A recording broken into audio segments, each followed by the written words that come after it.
नेता को मिलेगा पेंशन, और जो देश पर गोली खाएगा, देश के लिए बॉर्डर पर सीमा पर गोली खाएगा, उसको पेंशन नहीं मिलेगा। इस साले लोग रहते हैं रोज दिन भर एसी में और जनता की खून पसीने की कमाई को लूट करके अपना संपत्ति बनाते हैं। इन लोगों को पेंशन मिलनी चाहिए। जो देश के लिए सीमा पर गोली खाने के लिए 24 घंटा तैयार आता है, गोली खाता है, शहीद होता है, उसको पेंशन नहीं मिलना चाहिए। आज ये चूतिया नेता जो दिन भर जनता की पैसा गाढ़ी कमाई को लूटता है और एसी में रहता है, उसको आप जिंदगी भर रखिएगा।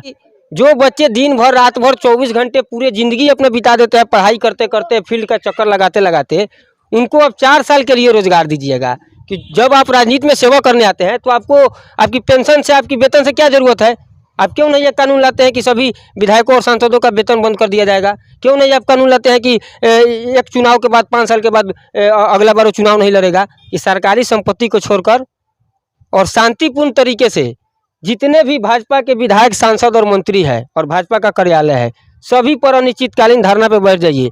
जय जवान जय किसान नारा साबित अब हो गया है साफ तौर पे। जिस तरीके से किसान बिल आया था उसके विरुद्ध में किसानों ने जिस तरीके से साल भर से ऊपर प्रोटेस्ट किए सड़क पर, उसी तरह आज जवान के लिए इस तरीके का एक फैसला आया है, जिस फैसले का नाम है अग्निपथ। उसका भी विरोध पुरजोर तरीके से पूरे भारत में हो रहा है। आज हमारे साथ 2 भाई है, अनिरुद्ध यादव है, दूसरी तरफ आकाश कुमार सिंह जी है, और दोनों जो है जन अधिकार पार्टी के जो है युवा के नेता है। एक तरफ छात्र नेता है, दूसरी तरफ प्रवक्ता भी हम कह सकते हैं। सबसे पहले हम स्वागत आज इसलिए नहीं करेंगे क्योंकि स्वागत करने का समय नहीं बचा हुआ है, बस सवाल का जवाब लेने का समय बचा हुआ है। आप छात्र क्यों आप उग्र प्रदर्शन कर रहे हैं, बस ये बता दीजिए।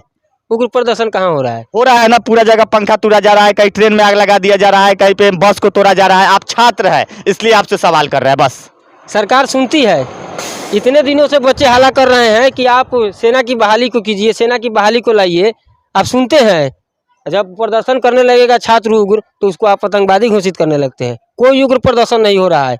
इनका ईंट का जवाब पत्थर से मिलेगा। ये अपनी बार उस आदमी को छेड़ा है ना, उस छात्र को छेड़ा है कि जो छात्र अगर एकजुट होकर के सड़क पर उतर जाए तो केंद्र सरकार को हिला सकती है। हिला दी थी, यह भूतपूर्व में हुआ है, और अपनी बार भी ये तानाशाह मोदी सरकार को उखाड़ फेंकेगी। यह सरकार जिस तरीके से तानाशाही रवैया लगातार दिखाया, जब मन तब जोन मन तो नियम लगा देना है, जोन मन तो जति कर देना है।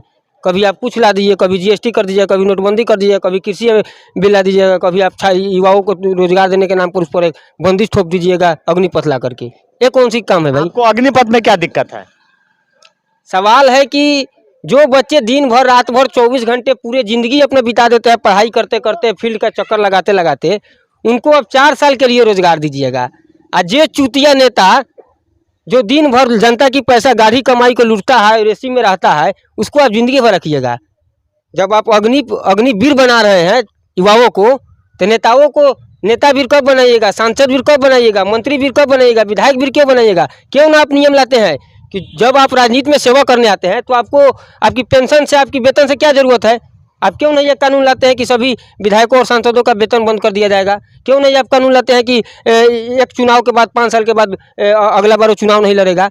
आप क्यों नहीं कानून लाते हैं कि वेतन उनका चुनाव हारने के बाद उनका कोई जो सुख सुविधा मिलती है, जो पेंशन मिलती है, उसको बंद कर दिया जाएगा? आप युवाओं का पेंशन बंद कर रहे हैं। आप अग्निवीर के अग्निपथ के नाम पर आप उनका पेंशन बंद करने का साजिश है। देख लीजिए किस तरह से बहुत ही काला कानून है, इसको हम काला कानून कह रहे हैं। सरकार 3 साल से रोजगार नहीं दे रही है, 3 साल से सेना बहाली को रोकी थी कोरोना के नाम पर, उसको छुपाने के लिए, और देश में 30 लाख जो रिक्ति है केंद्र सरकार की, उसको छुपाने के लिए यह अग्निपथ बड़ी योजना है, और छात्रों को भरी जवानी में अभूतपूर्व करने की अभूतपूर्व योजना है अग्निपथ। अच्छा, आज बिहार में आप देख रहे होंगे लखीसराय, समस्तीपुर, छपरा, दानापुर, कैमूर, भभुआ, इस तरीके से न जाने बिहार में कितने रेलवे स्टेशन को आगजनी कर दिया गया है। पता होगा आपको, तोड़फोड़ किया गया है। ये सही है? नहीं, ये सही नहीं है। सरकारी संपत्ति हम लोगों की संपत्ति है। छात्रों और युवाओं को ये चीज़ देखने की जरूरत है। अच्छा। उन लोगों से हम एक चीज़ अपील करेंगे कि सरकारी संपत्ति को छोड़कर और शांतिपूर्ण तरीके से जितने भी भाजपा के विधायक, सांसद और मंत्री है और भाजपा का कार्यालय है, सभी पर अनिश्चितकालीन धरना पे बैठ जाइए और तब तक उनको घर में बंद रखिए जब तक यह काला कानून वापस नहीं ले लेता है। जब उनका हुक्का पानी बंद होगा ना, तो सारा तानाशाही निकल जाएगा 1 मिनट में, सारा तानाशाही 1 मिनट में झड़ जाएगा इन लोगों का। अच्छा, हाँ, अभी जो है कि सरकार इस पे क्या विचार विमर्श करे, आपको क्या लगता है? देखिए, हम तो सबसे पहली चीज़ है कि इस काला कानून को आप वापस लीजिए। 4 साल के लिए किसी को आप भर करके या बाद में उसको फिर से बेरोजगार, जब उसकी उम्र कमाई करने की जाएगी, जब उसकी उम्र में रिस्पॉन्सिबिलिटी होगी, तब उसको आप बेरोजगार कर दीजिएगा। जब उसकी उम्र पढ़ने की है तो उसको आप झूठ मूठ के भर्ती कर लीजिएगा 4 साल के लिए। इसलिए सरकार को इस कानून को वापस ले लेना चाहिए। अगर आप इसको वापस नहीं लेते हैं तो ठीक है, आप 4 साल कीजिए, हमको कोई आपत्ति नहीं है, लेकिन आप 2 चीज़ तय कीजिए। एक, कि आप तय कीजिए कि जो 75% बच्चों को आप कह रहे हैं कि बाहर करेंगे, उनको आप तय कीजिए कि बिहार पुलिस, असम राइफल्स या कहीं अन्य जगहों पर शिफ्ट करेंगे जिससे वो बेरोजगार नहीं हो। और नहीं तो आप ये घोषणा कीजिए कि जितने भी 75% बच्चे जो देश की सेवा में अपना समय 2 ही साल दे, 4 ही साल दे, 6 दे, जितने दिन दिए हैं, उनको आप 25,000 रुपये पर माह पेंशन देंगे। मतलब पेंशन की मांग है। एकदम पेंशन मिला चाहिए। नेता को मिलेगा पेंशन, और जो देश पर गोली खाएगा, देश के लिए बॉर्डर पर, सीमा पर गोली खाएगा, उसको पेंशन नहीं मिलेगा। इस साले लोग रहते हैं रोज दिन भर एसी में और जनता की खून पसीने की कमाई को लूट करके अपना संपत्ति बनाते हैं। इन लोगों को पेंशन मिलनी चाहिए। जो देश के लिए सीमा पर गोली खाने के लिए 24 घंटा तैयार आता है, गोली खाता है, शहीद होता है, उसको पेंशन नहीं मिलना चाहिए।